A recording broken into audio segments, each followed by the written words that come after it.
Hello, everybody. Thanks for tuning in. How'd you like that new opening? I hope you enjoyed it. We love it, and I want to thank you for tuning in. And my name is Karen Bukes, and hope you had a wonderful 4th of July. We did. It was very relaxing. Did you see the parade the following week and the fireworks? Let's get right into the underwriters. You know, it's been a few weeks, so I have to get back on that bike. Stoll's Cafe in Manomet, delicious sandwiches, salads, and more. Evolution Salon, you should see this salon. It's beautiful and great service. Brewster PC Solutions with Wrestling Brewster, attorneys Trifoletti and Coster on Long Pond Road, and our very first underwriter, Kevin and David Gallerani, owners of Cape Auto Body and Service, locations are Sandwich and Samoset Streets. Tonight's guest has a wealth of important information, and it's very exciting for the town of Plymouth. But first, I have a request. No phone calls until we're about 15 minutes into the show. You can call and queue up, but that's we're not going to be taking a call until about 15 minutes in. And we will not be taking any block calls. Well, as I said, our guest tonight has a wealth of information. He is giving us an update on the AD Makepeace project. He will tell us about Redbrook. From the AD Makepeace Company, please welcome Thomas C. Berkeley, Vice President of Land Development. Thank you for having me. It's a pleasure to be here. Thank you, Tom, for coming, and I know it's been a long journey, but I'm very excited for the company. We are too. For Plymouth. First, let's start this way. Why don't you give us some of your personal and professional background?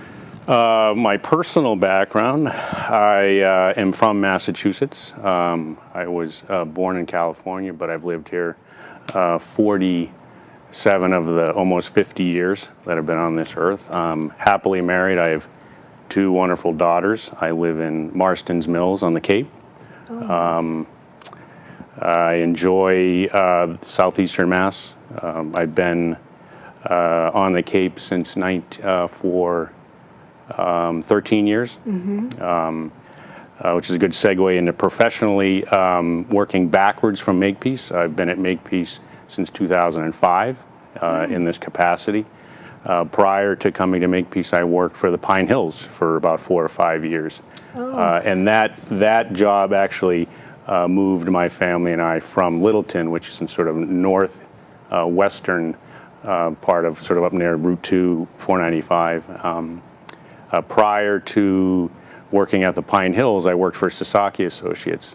Sasaki Associates, it's a large international land use planning, architecture, engineering firm. And while I was there, I got exposed and started working on the Pine Hills. And my background is primarily large, complex real estate development endeavors. And prior to working for Sasaki, I lived in Colorado for a few years, where I worked on a lot of golf, big sort of, complex projects from, sort of the mid-90s until returning to Massachusetts. So that's sort of my personal and professional background in a nutshell. So you're an engineer? I'm a landscape architect by degree and by training. Yeah. Oh, nice. Yeah. Very nice. Very nice profession. When did you start to work for AD Makepeace? 2005? September 2005. Yeah, wow. That's so you go back. I do. I remember coming before the planning board. Yeah, in fact, as I said, I started working for Makepeace in 2005 and really began working on Redbrook immediately.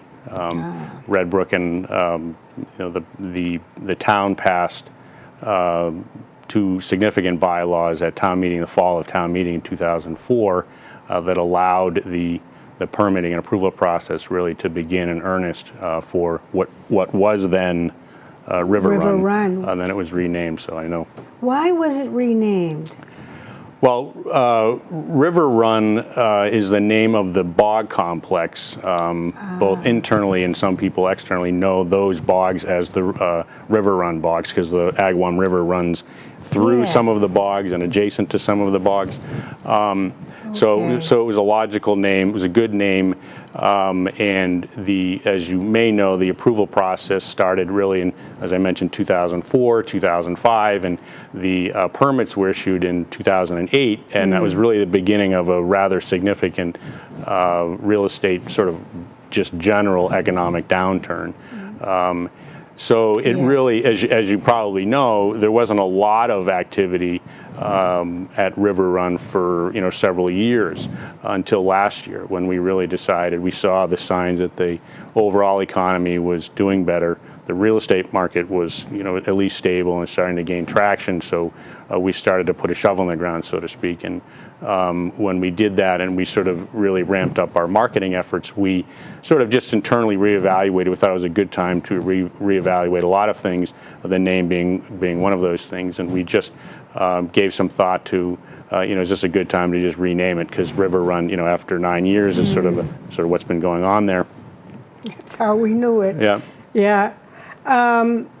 So without getting into the Red Brook project right now, for the two people who may not know who AD Makepeace is, why don't you give a background of AD and where are they based? AD Makepeace is the largest cranberry grower in the world. They're based in Wareham, Massachusetts. They started on Cape Cod in the mid-1800s, so they've been around for almost 160 years. And again, the largest cranberry grower in the world. We are the largest or second largest private landowner in Massachusetts. I think it teeters back and forth with probably about just under 14,000 acres under our stewardship. Wow. Of that total acreage, we farm between 2,000 and 3,000. That fluctuates. We're constantly renovating cranberry bogs. Oh, Sorry. there you go. No, that's all right. Burn on top. You're the technical guy. So. I didn't notice that, or I would have fixed it. That's okay. Thank you. So, in addition to being the largest cranberry grower in the world, we have obviously a real estate, ADM Development Services LLC, which is the real estate entity. We also have a sand and gravel entity and a custom soils entity. So we're sort of diversified.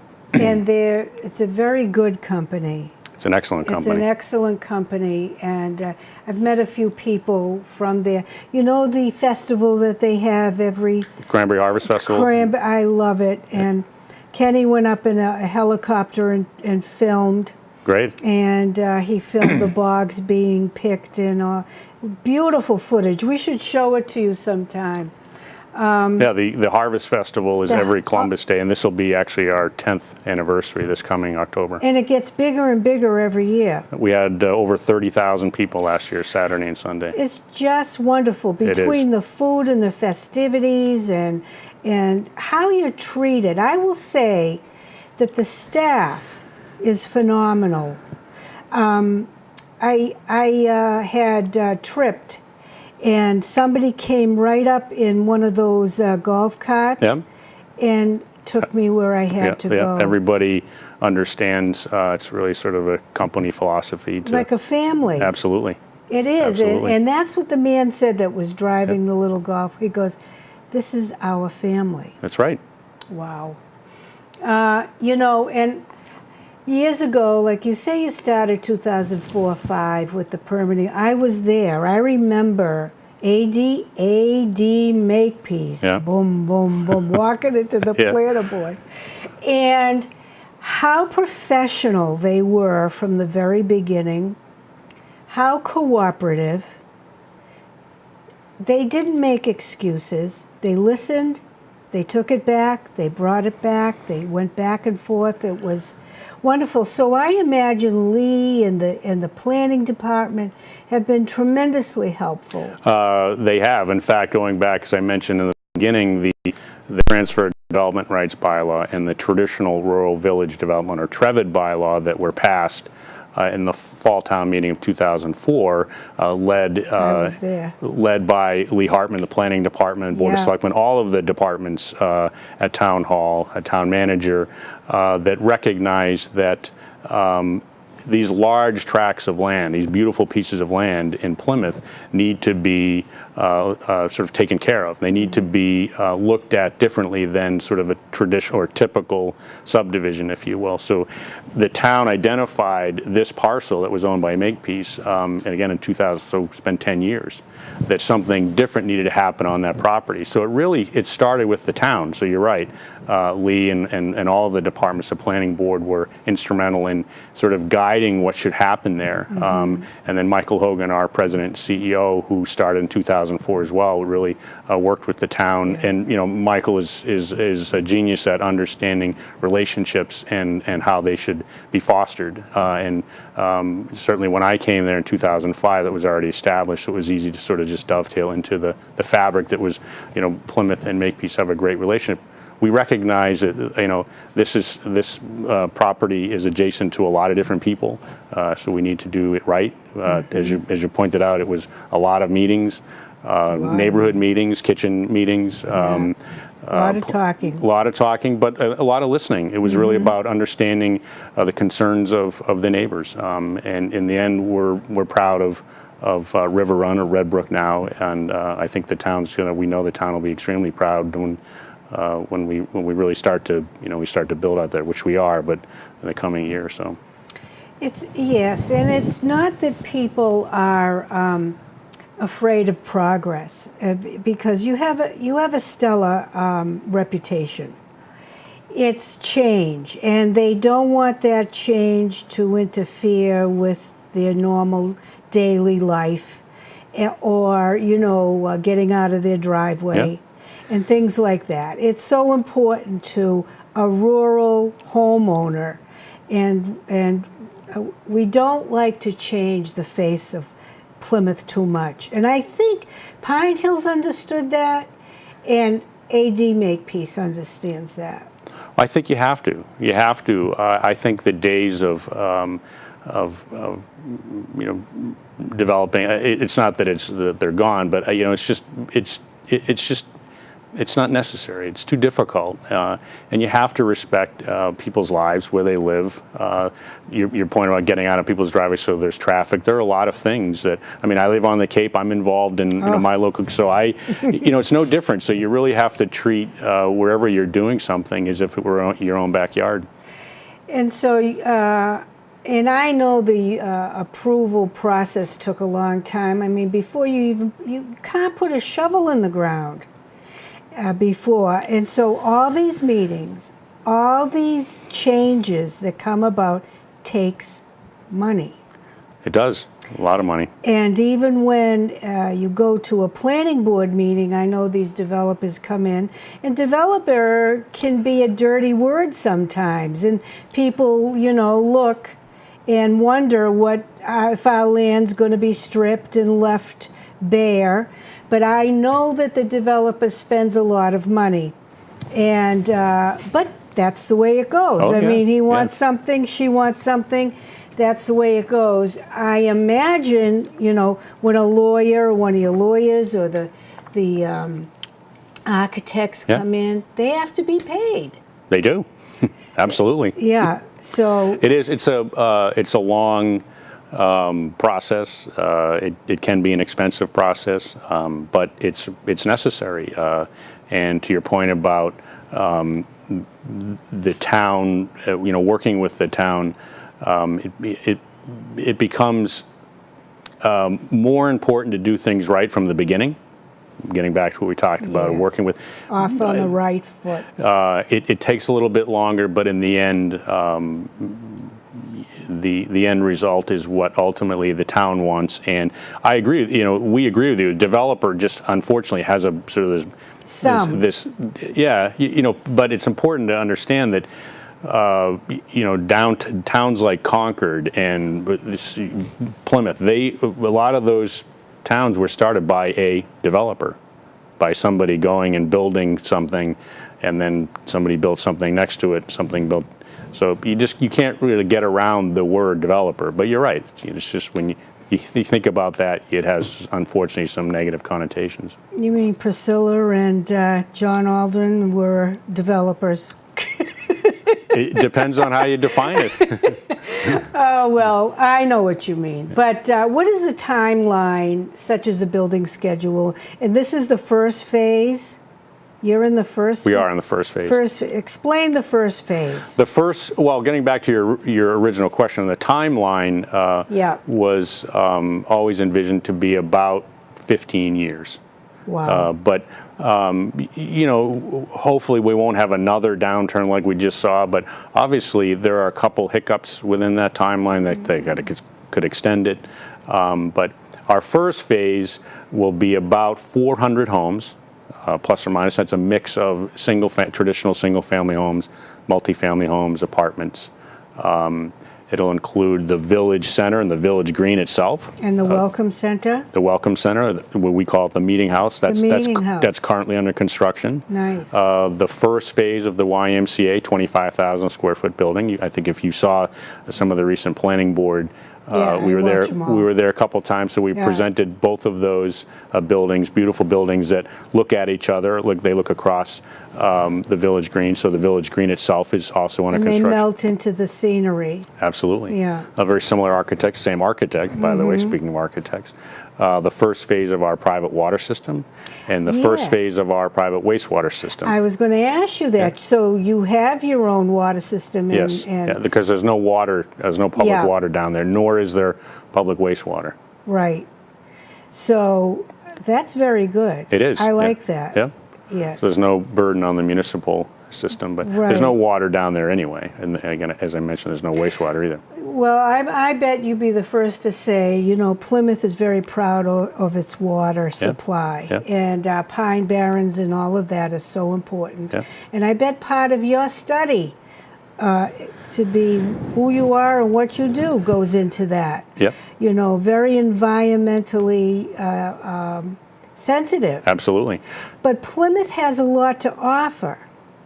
And we don't like to see our land stripped or our water being, poisoned. Absolutely. So, well, I just to your point about environmentally sensitive planning, Red Brook, the overall master plan is on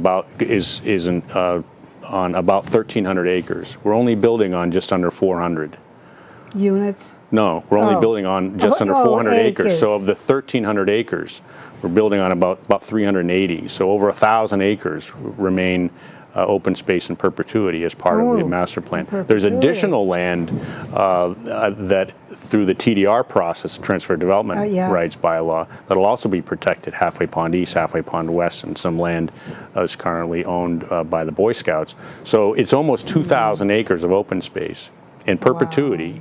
That will be a result of Red Brook. So it's a rather significant open space and environmental outcome.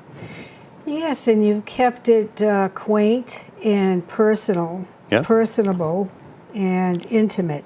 The scale? Yeah. The scale, we've tried to keep all of the buildings a very traditional New England architecture, materials, colors, scale. And again, as I mentioned, Will Saltonstall and his team at Saltonstall Architects have done a great job. Wow, you've got Saltonstall. Wonderful job. And, we've been working with Will and CJ, his associate, for many years on developing the right building styles, building types, and so they've developed the Welcome Center, the Meeting House. They also designed the YMCA, and they also helped to develop the initial homes. So everything is sort of working in concert. What is the color scheme, do you know? Well, if you remember the images that we showed at the planning board, the Meeting House is sort of a natural gray with red, sort of barn red. There's actually a barn that's attached to it that's barn red window sashes. The YMCA is white with a red barn attached to it. The idea behind the Village Green is that as you approach it, River Run Way, we may have to change that, but River Run Way, as it approaches Wareham Road and they meet, is where the town center is. Yeah. And it's supposed to sort of look as though there was a farm there that like you sort of came across. So yeah. I love that. I was going to ask this further on down, but is there a facility there, let's say, now town meeting members live all over this town, and if the precinct attached to your area wants to have a meeting, will they be able to have a Good question. As I mentioned, our meeting house it's really two buildings that are connected with a breezeway. The main house, and then the barn structure is over 1,000 square feet that could house a use like that, absolutely. Or the Y may have a room that could be used as well. The Y too, of course. Yeah. But you know, the selectmen at times move from section to section of town, Yeah. so those people can, you know, have an intimate meeting with the selectmen. It might not be televised, but they're there. Yeah. And so that would be good. It would, and as you may recall, since you mentioned in the very beginning of the planning process, that was brought up. I think it was either at one of the planning board meetings, and in our overall design of the commercial, which is about 60 to 90,000 square feet, we always envisioned either a second floor community space that could be used by either the Red Brook community or the community at large, or both. And certainly the buildings, even in the initial phase, either the YMCA or our Welcome Center could be used for something like that. That's wonderful. I thank you for that. And you know, Plymouth supports a healthy community concept.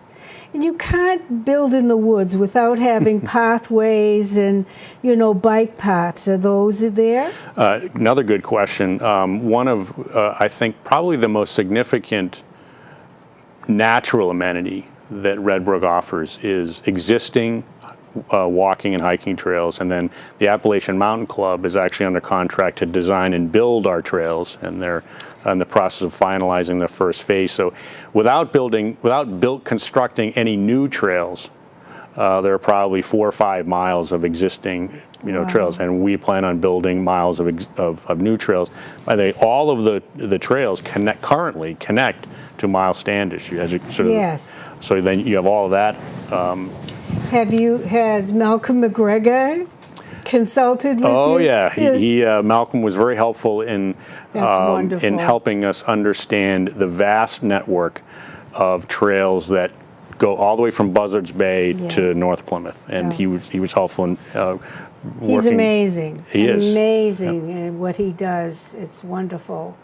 So bicycle paths. Yep, we have walking. we call them multi-use paths. So they're 10 foot wide. Yeah, so you could either bike them. If you think about, they need to be wide enough. So if you have 2 people on a bike, you really need 8-10 feet.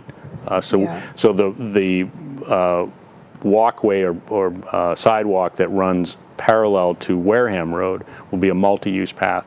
There's an existing River Run Way has I believe it's a 6-foot paved path, meandering path that runs parallel currently, and that comes from the Village Green all the way along River Run Way.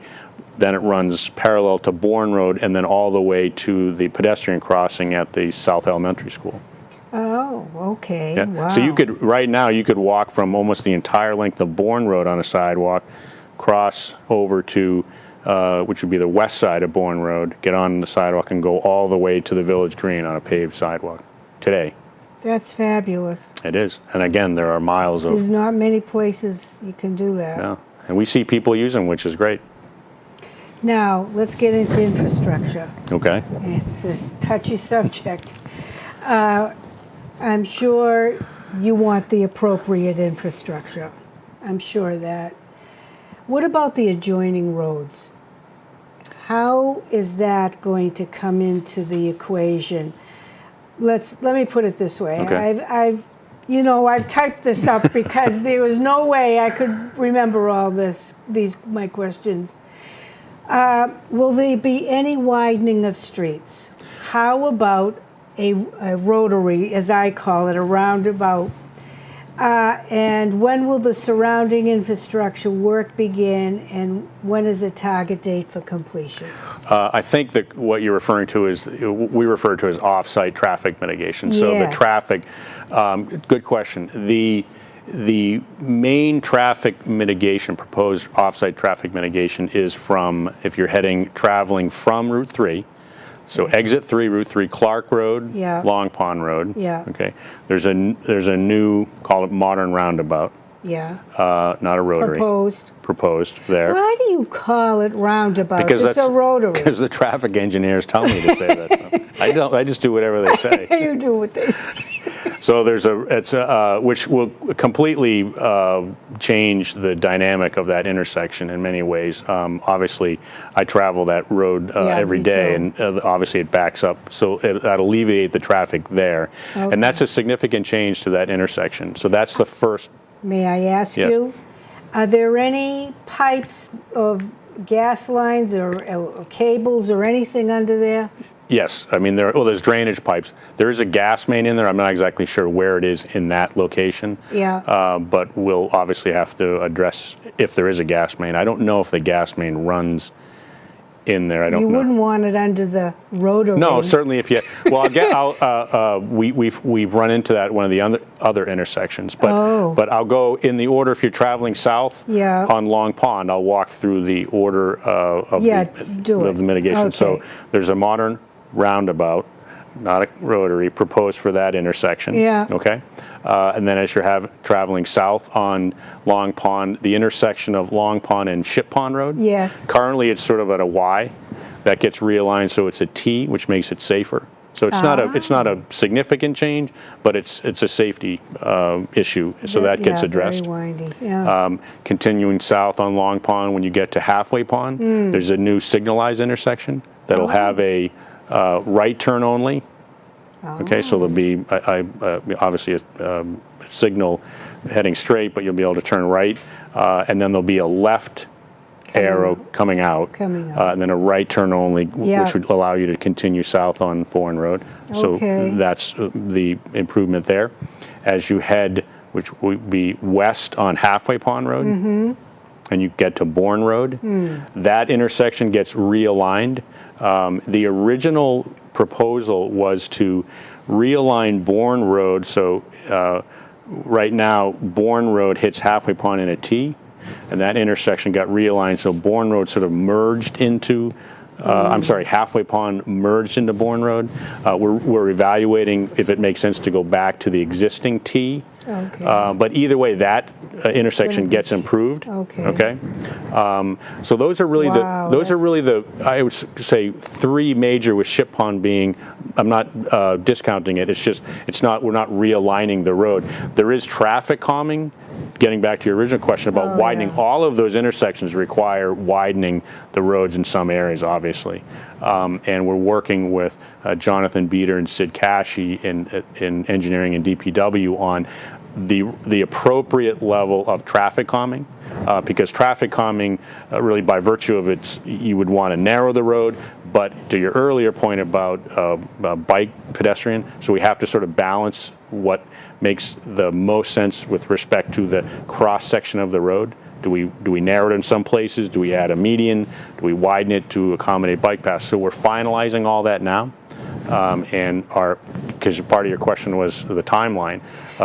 Before you continue, and I'll forget it, also these roads have to be wide enough to hold a fire truck.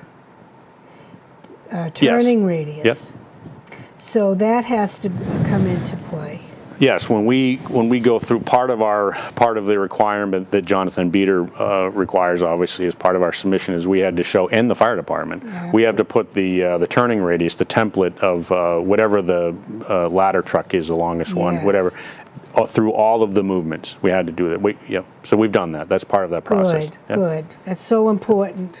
So back to your question about timing. Yes, please. So in fact, on Monday we resubmitted our off-site traffic mitigation package to Jonathan Beater for his review. Our original submission was peer reviewed, So we met with the peer reviewer, the engineer, and Jonathan Beater and Lee and everybody, and solicited the comments.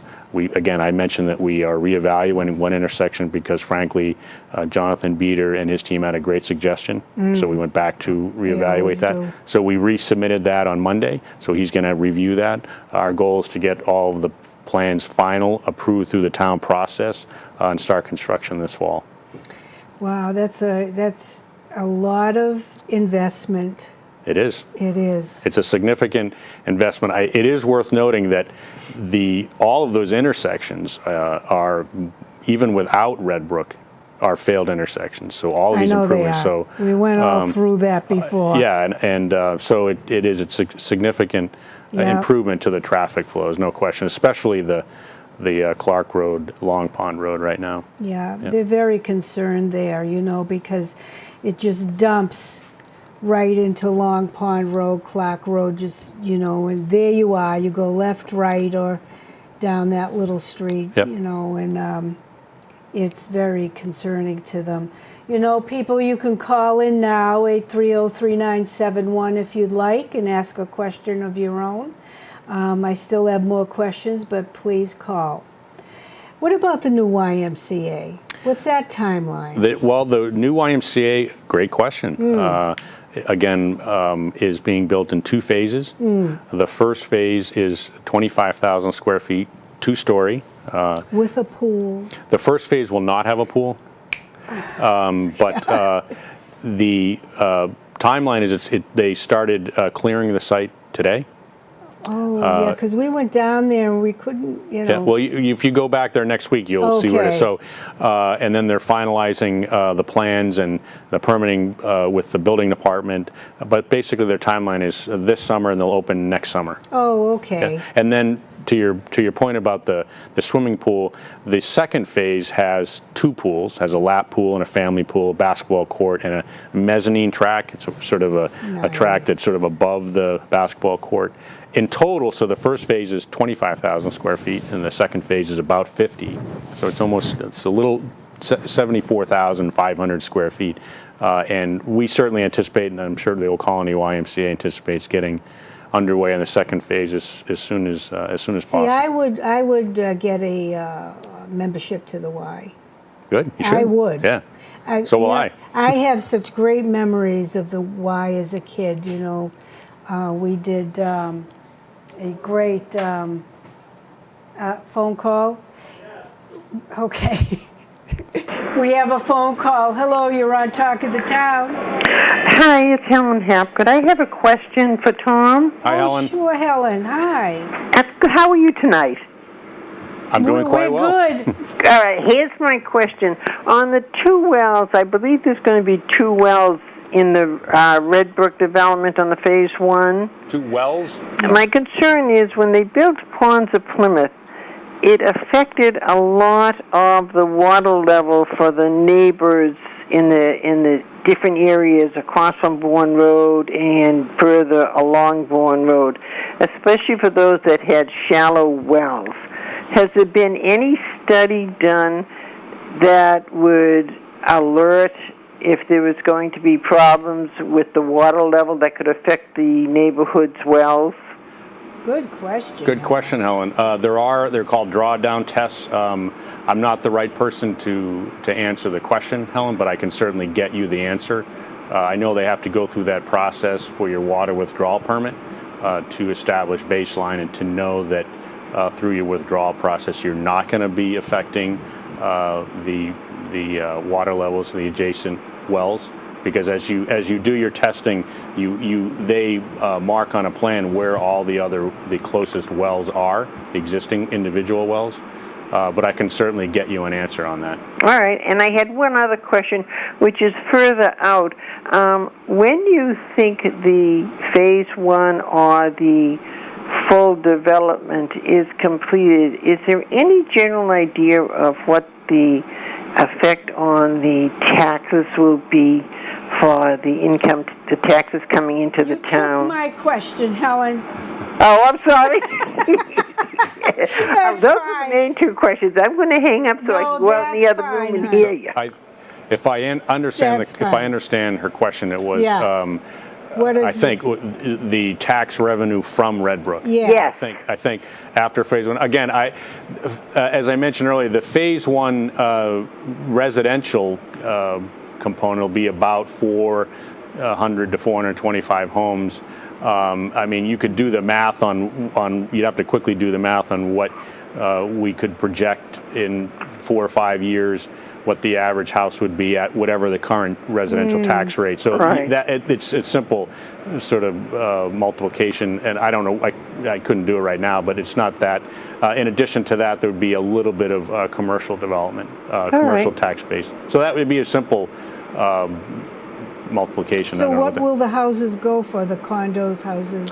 Our target price point to start with is sort of in the high threes. Oh, not bad. Yeah, That's yeah, and- reasonable. Well, the market really the market is going to tell us Yeah, what at the time. at the time, and as I mentioned earlier, the real estate market has stabilized, and we see that high threes is sort of a good price point. So you can. Yeah, Helen, you could do the graph tonight. Yeah. All right. And then I'm you can gonna tell get me off what it so is. Someone else can call. All right. Thank you, Tom. You're welcome. Thank Thank you you, for Helen. calling. All right. Bye-bye. So, but there'll be condos and above commercial. Yeah, apartments, condominiums. Yeah. Really, if you think about sort of a traditional New England village, which is a term that's probably overused, but like a Concord. If you Concord or Plymouth, for some reason Plymouth is overlooked, I think, as a great precedent and vernacular for establishing. Downtown Plymouth is a perfect precedent. It's got ground floor retail. It has office and residential above. It's sort of exactly the way you would want to model a village like Red Brook, and that's how we've, in fact, going through the permitting process. Although we used, Woodstock, Vermont, and Concord, Mass, we also used Plymouth as an example. Downtown Plymouth is a great example of how you would sort of, if you start to think about how the housing would evolve, you're going to have a denser housing mix in and around the town center, right? And then as you move away from the town center, the lots get a little bit bigger. Well, in Europe, that's how they do it too. In their little village, you can go to Ireland, Italy, Germany. That's how they do it. And it's quaint. I understand we have another call. Hello, you're on Talk of the Town. Hello, Tom. This is Sally Durrell. Hey, Hi, Sally. How are you? I'm fine. What I want to ask you is, you mentioned all the traffic changes to the traffic circles and stuff like that. When will they start, and are you going to do them one at a time? Thanks for the call. We're hoping to start this fall. As I mentioned, we're trying to get our final design through DPW, Jonathan Beater. Then we need to go through the selectmen as the roadway commissioners to get that approved. That they have to just approve that what we're proposing meets our special permit mandate, which we believe it does, and so does JB. And then as soon as we can get those drawings finalized, we'll start construction hopefully this fall. And the timeline is, it'll probably, your question about will we do them one at a time, it may depend on how quickly the drawings get approved. In other words, if we get one intersection, for instance, let's just pick one, Halfway Pond and Long Pond Road, if that's done in advance of another one, we may start that sooner. My main concern about it is that basically a lot of the people on Bourne Road and Halfway Pond Road, that is our only means of getting to Route 3 is through these different changes. And I'm sure a lot of people are concerned about how, if you're working at first thing in the morning, about trying to get to work or trying to get to school. Well, it's interesting you bring that up, Sally, because it's something that in the process of working with DPW and with the fire department, frankly, it's something that never really occurred to me. And actually, the fire department the fire chief brought it up maybe a month or would. so. He actually Yeah. said that we probably don't want you to do them all at the same time. And his concern was, if there was a fire or something, or people had to get out of there. So it sort of dovetails with what you're saying, Sally, that there may be an order that is better, that better fits the neighbors or just overall traffic flows. But our first mission is really to get all of the improvements and mitigation approved through the town, and through that process we will identify the best order in which to build the intersections. And will you notify the people in the area when you start the work, so we're not surprised? We'll notify the neighbors in advance of starting the work, absolutely. Okay, Good question, Sally. All right, thank you. Thank you, Sally. Yeah, bye. She's a dear. She is. Yeah, see, when you bring up traffic and roads, that and the transfer stations will. I understand. Yeah. As we talked about in the beginning of the broadcast, that Yeah. these are people live, so This is we where need they to live, understand it. Yeah. and it's very, very important. Now, I have two questions here that kind of dovetail into one another. It's a mixed-use property. Correct. So, what kind of commercial businesses is the company Do we looking for? anticipate? Yeah. Well, I think as we were talking about earlier, I think if you downtown Plymouth, I think is a great model where you have ground floor, coffee shop, small grocery store, some retail, second floor office space, a lawyer, insurance company. Nice. Yeah, I mean, that's the downtown Plymouth model is a great one to think about when you think about what's going to be on the ground floor as I'm walking along the sidewalk, what's in that storefront, and it could be, we aren't likely to have a large grocery store. No. It'll be more of Convenient. Right. Yeah, we have another phone call. Okay. Hello, you're on Talk of the Town. Hello? Hello. Hello. Hi, my name is Diane. Hi, Diane. Yes, I have a question. My question is, is it 400 schools? I'm sorry, 400 houses. Is there going to be more houses than that in the future? Yes. The first phase, we anticipate there being more than 400. The overall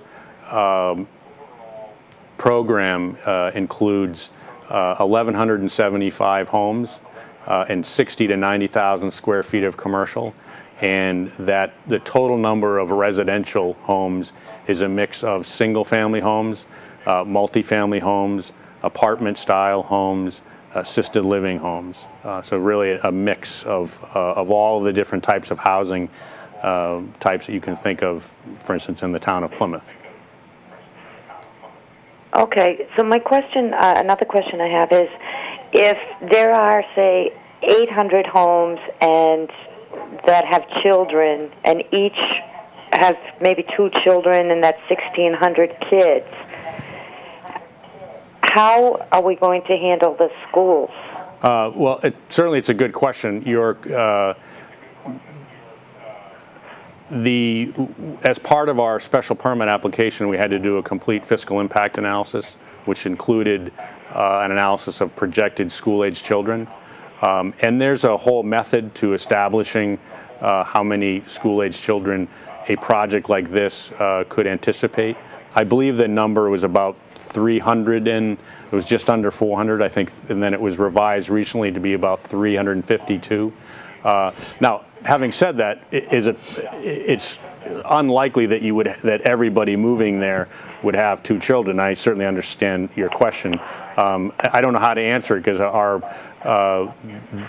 the projections would anticipate that many children, or even close to that many school-age children.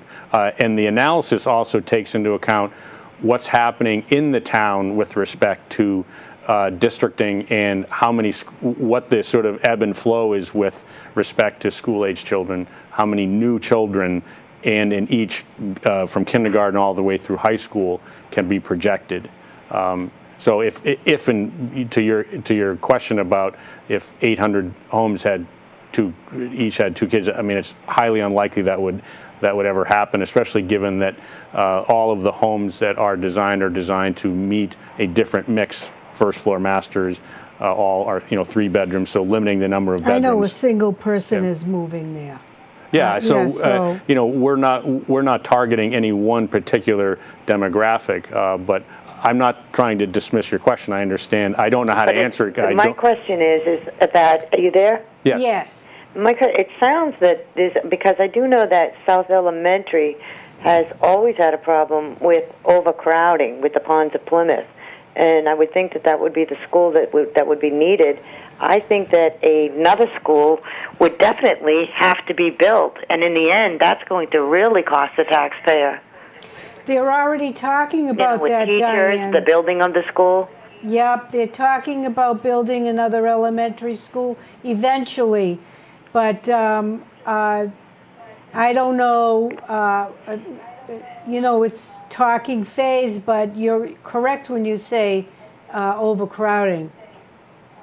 I believe, although I've heard that the population of school children has gone down, I really don't know what to believe. It has, again, as part of the analysis that we did back in 2007, which was required, is a fiscal impact, and then actually a study on specific to school-age children. And as I mentioned, it takes into account sort of the trends and the patterns. There are years, when obviously school-age children is on the rise. It was on a decline in 2008, I believe, 7 or 8. It continued to decline. It's gone up. It'll go back down. And then you have a meeting with Superintendent Maestas on understanding, town-wide, you could have a decline or an increase, but depending on the district, South Plymouth could be in an increase, North Plymouth could decrease. So to your point about could additional schools be needed, it could be, but we won't know that until we sort of get into finding out exactly, how the development evolves and the real number of school-age children that are moving into the community, and what's happening in the underlying and the rest of the community. Well, okay. Well, thank you so much. Thank you. Thank you, Diane. And to Diane's point, this will, this will push out our services. I mean, that goes for police and fire too. But we are, Plymouth is one of those rare towns that isn't built out yet. People like to compare it to Weymouth. We are not Weymouth. Weymouth is totally built out. I understand that. I, as a town meeting member wearing my town meeting hat, know that a good development as such as yours comes in. I welcome it. Good, thank you. So I'm speaking for myself, and it's just one of those things, and it has to be well thought out. Yeah. And that's why you have a fabulous police chief and a fabulous fire chief, and the town manager we have, and our planning department and boards, and they'll figure it out. Yeah, absolutely. They've been great to work with. And Gary Maestas is fabulous. Yeah. What kind of, this leads into, I was going to ask you, what kind of families would find Red Brook appealing? Well, I think anybody would find Red Brook appealing. I'm not putting on my sales and marketing hat. I think single that people too. Absolutely. I mean, in the initial phase. Well, first of all, getting back to sort of the overall community or village at large. It's 1,200 homes, and we looked at everything from 900 square foot bungalows to a sort of a traditional neighborhood home and everything in between. The first phase will focus on what we believe the market is looking for right now, and those are homes from 1,600 square feet to a little over 2,000 square feet. Some have master bedrooms down, some have master bedrooms on the second floor, or 3 bedrooms and 2 baths on the second floor, which is appealing to a young family. The homes would be appealing to young couples without children that want to have children, certainly to empty nesters, because we have attached townhomes with masters on the first floor. So even in the first phase, we feel like we're covering a broad demographic that appeals to really just about anybody. Well, you know what a truthful joke is here in Plymouth is that when a person moves out of Plymouth, they move to Plymouth. This is how big we are. It's 104 square miles. Yeah, and so they don't move out of Plymouth. They just move to another section. Who is the builder? The builder in the first phase is the Valley Group. The Valley Group is out of East Falmouth, Massachusetts, led by Joe Valley. Joe Valley has been building in southeastern Mass for about 40 years. His son Christian sort of runs the building department as well. His wife Joan works there as well. So they're a small but high quality family home building company, and they've been great to work with. We've been working with them since late last year. We've developed a series of beautiful homes, and they'll be under construction thanks to the planning board. And we're starting in about a few weeks. So we're excited. Sounds like a healthy community to me, you know, the amenities. And aside from, which is terrific, the roads, the bicycling, the canoeing, because you have water on your property. We do. The Agawam River really defines the western edge of the property, and there are two significant. They're ponds. I mean, you could argue they're big enough to be a lake. They're good size. Which is really one of the nicest amenities you can offer. That's going to be a draw. Oh yeah, there's great, which a lot of Plymouthians know, and other people know how great the fishing is there. Yeah. Great fishing, great canoeing, kayak. In fact, you can go basically from Halfway Pond to Buzzards Bay, and I think you only really need to portage 2 times, 3 times maybe. Are you going to allow motorboats on that water? I think the pond, the Bessie Bog Reservoir, Stumpy Pond has a bunch. I think that electric motors may be allowed, but no gas-powered motors. Okay. No, not really big enough for that anyway. Good. Yeah. Okay. And so maybe a health club there too would go well. Well, the Y is. That's true. The Y. You forgot Let's go about to the Y already. Yeah. Are you considering a grocery store? Oh, absolutely. A small convenience store. Well, I think of the market. You know, when at the Pine Hills. At the Pine Hills. Yeah, that'd be great. Something maybe a little bit smaller than that, but certainly something like that. I mean, the market sort of creates a nice. The Pine Hills is a wonderful community. Offers a nice bookend. You have exit 2 and 3, and we're basically right in the middle. Yeah. Red Brook is from the village center, driving the speed limit, because I do it every day. Okay. Going to exit 3 takes exactly 7 minutes. 7 minutes, and depending if you get behind a school bus. Going to exit 2, it's a little bit longer. It's maybe 8 minutes. So it's a short drive to either Shaw's or the market. Yeah. Or the Market Basket.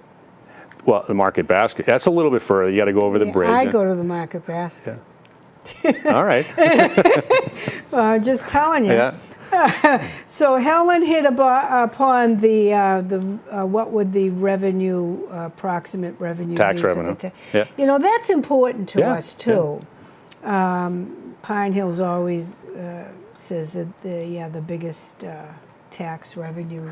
I think they were behind Entergy. That maybe they're number 1 now. That's sad too, but that's good. Yeah. How are you different? Well, you've said it. How else are you different from other big projects in the town? In Plymouth? Yeah. Well, I don't know of many large. I think if large communities in Plymouth are really Pine Hills, obviously would draw the closest comparison. In principle, we're quite similar in that the Pine Hills is, a large tract of land, and they're developing on only a third of it. I think the biggest significance is that our open space, so like I said, over 2,000 acres, is actual undisturbed open space. It's either ponds or woods, and we're not building any golf courses, and not that there's anything wrong with fields. Well, there's the Y will have a field. Yeah. And then we may have another play field, just a soccer, a multi-use field that we're trying to identify the best location for that. That's a John Mahoney question. He always asks if fields. Yeah. So I think, but just to finish answering the question, I really don't know. I think Cordage is more of an urban infill project. It's not really a sort of a greenfield or brownfield. It's existing buildings that are being renovated. So I don't know of any. And White Cliffs is really describe it as more of a sort of a golf course gated community. Yeah, I mean that White Cliffs was it when I moved here. Yeah. That it didn't even exist. A couple of years later, it started. And they did a remarkable job. Yeah. There was a hotel up there. My mother and father got engaged there. Oh, nice. So how long has White Cliffs been there? Oh, my goodness. I would say 38, 39 years maybe, 37, in that range. I'm here 42. So they weren't here. And the property was abandoned. Oh. So they started right after that, Okay. trying to sell the property and whatnot. And White Cliffs came in. I guess we have another phone call. Okay. Thank you. Hello, you're on Talk of the Town. We have 2 minutes. Hey, I have a quick question. It's about the traffic. You talked a lot about rotaries and intersections and turns and things like that. But I was wondering if you had anything in regards to an on-ramp on Route 25. Oh. Route 25. Yeah, down the other end of Bourne Road. You keep going southbound. No. With Route 25. No. By the Passes 1,000 under it. acres? No. Okay. Yeah. I think of it as 495. Okay. 25 down near 1,000 acres. Correct. Yeah. No. There's nothing planned there. All right. Well, thank you. Thanks for the I think question. you maybe consider it. Thank you. Need to consider Yeah. it. See, Yeah. excuse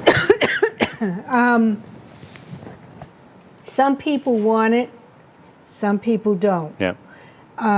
The state at one time, I think, was considering it, but that takes tremendous money. Yeah.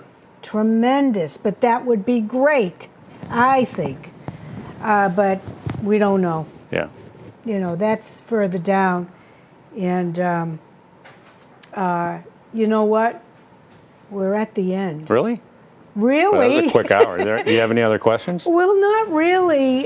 Just if I had too much time left, I was going to get into cranberries. But I mean, we came right up to wanting to. You answered everything that people wanted to know. All right. Are you sure you have nothing else to ask? No, nothing. I think according to that, we have like a minute and a half. But you have Yes. to show some Oh, yeah, credits or something. We do. Would you?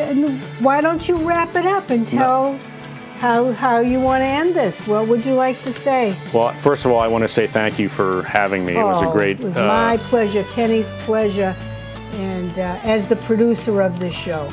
It's been a great process. Starting again, it was 10 years ago, almost to the day, and it's exciting to be building. And we look forward to a grand opening. We do have, by the way, we will have a temporary sales trailer at Red Brook that'll be open in August. Oh, So anyone that comes wow. down Bourne Road and comes in River Run Way, they'll be able to get more information on Red Oh, Brook. very good. Oh, thank you, And now the Tom. credits are rolling. Thank you. Thank you so much, Thanks for Tom. having me. Thank you, everybody, for tuning in. Next week, it's the Three Amigos. And after that, Bill Culhane and I will be sitting here with some very nice people. What? See you in 7.